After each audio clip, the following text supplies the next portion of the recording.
when you are preparing for a show like Good Evening Ghana, which is so controversial and is so old and is so dynamic, and you get a call from Kweku Bak, who is concerned about something, and he says, Paul, you know how he talks softly. I've seen your flyer. And I see that you're going to talk about the reparations thing. What is the angle? And I said, oh, boss, we are going to do the pros and cons. Some believe, some want it, some don't want it. We're going to do the pros and cons. We don't really have an opinion yet. They said, no, but there are some things I need to show you. You see, this thing started a very long time ago. Then suddenly he and his team pumped me plenty articles. And then I forwarded it to my lawyers and they looked at it and we are ready to do a presentation. It's a very, very interesting conversation here. This is John Dramani Mahama. Congratulations, Mr. President. The resolution went through 150 something members of the United Nations approving it. You done well. You have stepped in the UN shoes like Osaje for Dr. Kwame Nkrumah. That was President John Dramani Mahama who spoke at the UN, delivered the resolution. What's the resolution about? The resolution is about reparations. Now, what is reparations? We'll get to the detailed meaning, but it created a whole lot of confusion. Are they giving what is reparations? Okay, so there was something called transatlantic slave trade, okay? And the transatlantic slave trade had people buying slaves and sending them abroad. And that is why you have African Americans. African Americans, they are Fantis, they are crews from Sierra Leone, they are from Ghana, from here. So, you know, these days they have this bone marrow thing they can do in hospital and they can tell you, you are 25% Ghanaian. That's what brings Idris Elba to Ghana. Because the thing has told him he's something percent Ghanaian. You are 95% Ghanaian. And this week we are celebrating the life of Minister Akbar Mohammed, one of my great friends in the diaspora. Minister Akbar Mohammed was a big supporter of Good Evening Ghana in the many, many years. Through Minister Akbar Mohammed, I met Ambassador Louis Farrakhan here in Accra, the M Plaza Hotel. Akbar Mohammed will come to Good Evening Ghana. He'll buy me books. A lot of my books I have on American politics. Akbar Mohammed. Akbar Mohammed told me that when he first came to Ghana and met with Fly Lieutenant Rawlings in the 90s, and he was walking through Ghana for the first time, he felt in himself that this is his home. He felt that very strongly. So he went ahead to buy a house in Tesano, brought his children to Ghana. His daughter was teaching at the Ghana International School. You know, Akbar became Ghanaian because that's what he felt. So the transatlantic slave trade is the reason why we have African Americans in the diaspora. Now, the story has been told that this was a wicked event where people were forced into slavery, and that at the end of the proclamation by the Republican Party that slavery was evil and against humanity and slavery was abolished by America's Republican Party, and then slavery ended, some of the slaves were left in Jamaica, so they created a whole nation for themselves. Some were flown back to Liberia, where they began the Liberian nation, and all of that. The conversation today is that, should Africa be paid for the atrocities of slave trade? Now, some have gone beyond just the level of the slave trade and talked about the intricacies of slave trade. Now, when they look at the intricacies of slave trade, they come to the conclusion that the Africans themselves participated in the slave trade, that they were willing accomplices of the so-called European exploiters. That's the story they get once they look into the intricacies of the whole slave trade conversation. Now, because you were willing participants, when they say they are willing participants, it means that my grandfather, great-great-great-grandfather, may have had some control of some slaves in Ejoso or in Kwamo or in Jache or in Tikrom, Fumesa, and those places very near to Kumasi. My grandfather, great-grandfather, may have had some control of slaves. So the European exploiters will approach people like that and say, Openyi Kwam Benfi, that was his name. Openyi Kwam Benfi has slaves, so we buy them. So they negotiate and they pay for it. They paid cash, they paid schnapps, they paid gold, they paid this, they paid that. And the slaves will then be transported to a Apam area, and then they go to Asim Mason, and then the door of no return, and they are gone. So these European exploiters did not grab the slaves on the street. They negotiated for them. It was an economic activity. And some of those who were sold into slavery were already serving as slaves within the context of Ghana, within our Ghanaian culture, within Akan, Ewe, Ghana culture. They were slaves. So there's a word that is shared by both Gans and Ewes, like Gans and Ashantis. It means slave. That's where they so donko. The Gan say Odonko, the Akan say Odonko. Donko yeboa, Donko this is slave. Odishie, any Odonko. Odishie is royal, and Odonko is slave. Why do we have the word slave in our cultural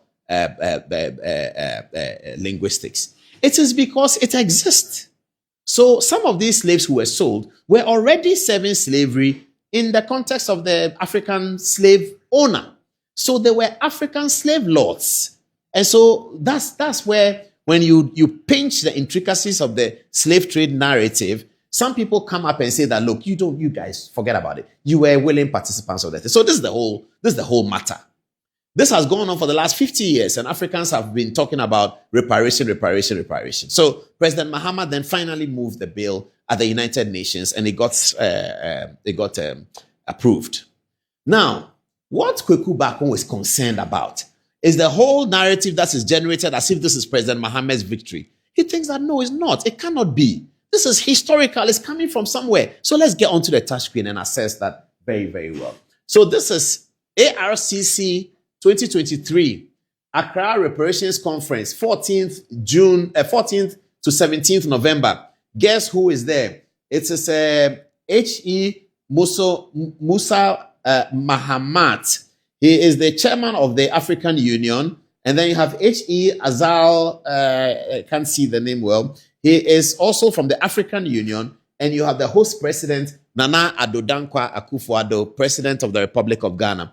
Now, Ghana was hosting this one. It's not because Ghana initiated reparations, but Ghana was occupying a position at the African Union that required that Ghana will host this one. So this is Accra Reparations Conference. Then there's more. This one is Reparatory Justice for Africa and People of African Descent. Now, that is the United Nations Human Rights Committee that had been working on this one, the same reparations conversation. This is the first one I showed, the African Union. This one is now the United Nations Human Rights Committee. That is Preparatory Justice for African and People of African Descent. Then you have here, I'm quoting Yusuf Mondoha Asomani, chair of the African Union Permanent Representatives Committee, speaks at the African Union Reparation Conference held in Accra, Ghana, Thursday, 16th November 2023. So by Thursday, 16th November 2023, Accra, Ghana was hosting reparation conferences by the government of Ghana. Then there's also this. This is November 16, again, 2023. This is Chen Zira Kahina, former president at the Caribbean Studies Association, speaks at all of these speakers came there. And then this is even the big one. So this is the American group, the African American group. So this is the National African American Reparations Commission, Reparations News and Views. Ghana Reparations Summit calls for global fund to compensate Africans for slave trade. Now this is the African American. So they, the African American group, came to Ghana because the conference was organized under the auspices of the African Union. And Ghana was occupying an African Union position, I think vice chair or something like that. So the lot fell on Ghana to host it. And I'm sure Ghana applied. Ghana was ready to host it. So we hosted it. And the Americans came, the African Americans came to add their voice to reparation. So the concern of Kweku Baako, which is the concern of many scholars in this matter, is that this whole conversation being presented as a decision that was taken in January 2025, that when John Mahama became president, he took the decision together with Okudzeto Ablakwa and they went in to do it. It's not altogether true. Let me go to this one. This says that, this one. Sorry, yes. Preparatory Committee for the 4th International Conference on Financing of Development. Now, this committee, this meeting that was talking about development financing, also had in it, as part of development financing the reparation and what we're going to do with resources that come from there. And Ghana to host the inaugural Accra Conference on reparation. So all of these things are the reparation. Justice for Africa and African people of African descent through reparation. It's called the African Dialogue Series. So all of these events took place. Now, Ghana still occupies an important situation in the African Union, and Ghana had been leading the 2023 conference. So the lot naturally falls on Ghana to move the motion as President Mahama did. By the time if President Mahama was not president of Ghana in 2025, I'm sure that the notion would still have been moved anyway. Now, Where is the important paragraph from President Mahama's statement? I'm showing you that the president himself he himself made reference to it. Is it? Oh my. Is it? Okay, second paragraph. Great. He says that the process of its realization from idea to reality was made possible by the solidarity of the people of good conscience around the world and led by the active coalition of the African Union, CARICOM, and other groups. That's what President Mahama said at the United Nations 2 days ago. He said it was led by the African Union, and other groups. I cannot think of a better way to honor our forebears on the day of remembrance than to have the majority of the world's countries affirm that the trafficking and enslavement of nearly 13 million human beings is indeed the gravest crime against humanity. So that's President Mahama acknowledging that as well.